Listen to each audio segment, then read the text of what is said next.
اساتذہ کرام اور میرے عزیز ساتھیوں، السلام علیکم۔ مجھے آج جس موضوع پر لب کشائی کا موقع ملا ہے وہ ہے میری پہچان پاکستان۔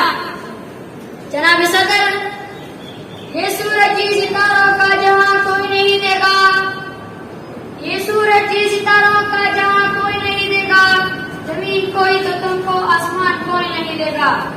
وطن یہ مٹ گیا تو تم بھی مٹ جاؤ گے نادانو، وطن یہ مٹ گیا تو تم بھی مٹ جاؤ گے نادانو، اسی کو زندگی سمجھو، اسی کو زندگی مانو۔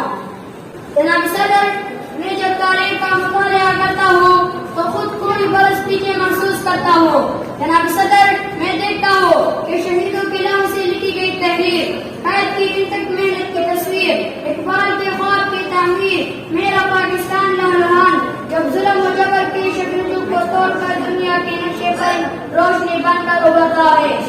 تم لوگ جل کر کہتے ہیں کہ چندنا وصال سے زیادہ جم نہ پائے گا اور دنیا کے نقشے سے غائب ہو جائے گا، مگر آج تاریخ یہ منظر دیکھتی ہے کہ ہم اللہ کے فضل و کرم سے نہ صرف قائم و دائم ہے بلکہ ہم نے اپنے جدوجہد سے ثابت کر دیا ہے کہ جب اپنا قافلہ عزم و یقین سے نکلے گا، جب اپنا قافلہ عزم و یقین سے نکلے گا، جہاں سے چاہے گئے راستہ وہیں سے نکل گیا۔ اے وطن کی مٹی مجھے ایڑیا رکھنے دے، اے وطن کی مٹی مجھے ایڑیا رکھنے دے، مجھے یقین ہے کہ جسم وہیں سے نکل گیا۔ صلی علیہ وآلہ، ہم ہر محاذ پر ثابت قدم رہے اور ترقی کی منازل کرتے آگے آگے اور آگے بڑھتے چلے گئے۔ ہم جنرل بہادری میں سلطان حیدر بنے، ولید کے تلوار بنے اور روح کی لکار بنے، ہم شاعری میں شیرازی بنے، ہم نامہرگیری میں فردوسی بنے۔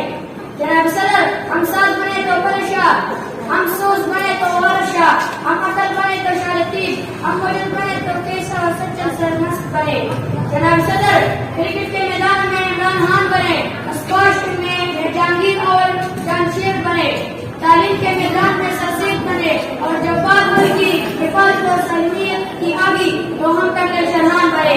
جناب صدر، ہم انسانیت کی خدمت کے لیے دستار قیدی بنے، ہم قائد کے سپاہ سالار بنے، ہم نے دہشت گردی کی جنگ میں شہیدوں کے نذرانہ رکھ دے، ہم نے اپنے عزیز وقار کی لاشیں اٹھائی۔ سالزی وقار، ہم زندہ قوم ہے اور زندہ قومیں اپنے وطن کی آن اور شان کے لیے جان کی قربانی سے نہیں ڈرتی، کیونکہ وطن ہے تو تم ہے جرم اگر وطن کی مٹی سے محبت، ہے جرم اگر وطن کی مٹی سے محبت، یہ جرم سزا میرے حسابوں میں رہے گا۔